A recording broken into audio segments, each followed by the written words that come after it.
हृदय भर जाता है और आपका शांत स्वरूप मुझे आत्मा की गहराइयों से खींच लेता है।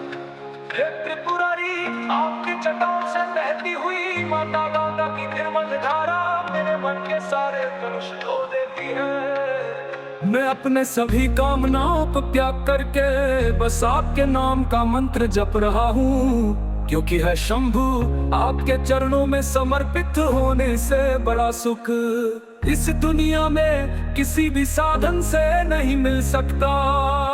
हे नीलकंठ, जब भी मैं कठिनाइयों से घिर जाता हूँ तो मुझे आपका वही महासागर पी जाने वाला स्वरूप याद आता है, जो आपने विष के रूप में स्वीकार कर लिया और आपने समस्त जगत को बचा लिया। आपकी उस महानता को याद करके मेरा हृदय विनम्र हो उठता है। मेरे स्वामी, आप स्वयं कृपा करके मेरे जीवन के कठिन पथ से सभी अड़चने हटा दीजिए और मुझे अपनी कृपा दृष्टि से सिंचित कीजिए। हे महादेव, मैं बस आपके चरणों का दास बनकर आपकी सेवा करना चाहता हूँ।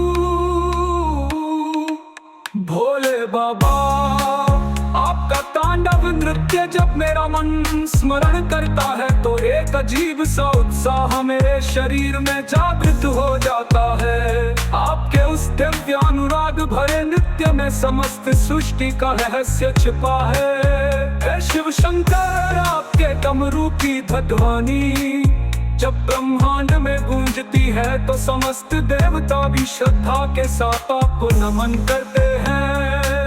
मैं अपने सभी मोह माया के बंधन तोड़कर बस आपके उस डमरू के नाद में सम्मिलित होना चाहता हूँ। कृपा करके मुझे आपके उस भक्ति रस में स्थिर कीजिए।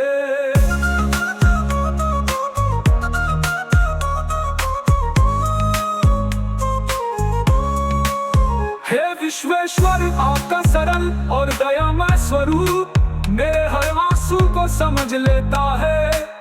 जब भी मैं दुख में होता हूँ तो आपका समर मेरे जीर्ण होते हुए हृदय में एक नई ऊर्जा का संसार कर देता है।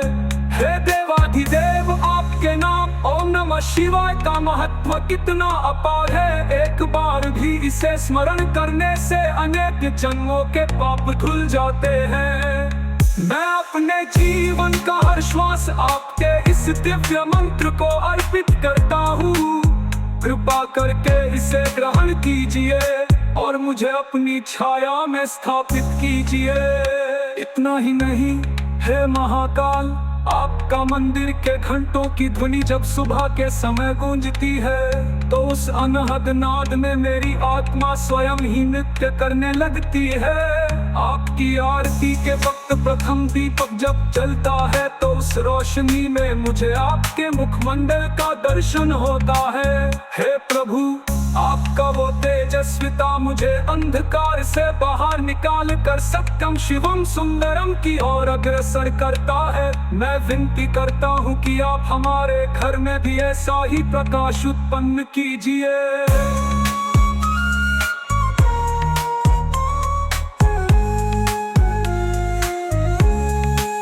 हे कैलाशपति, जब आप अपनी जटाओं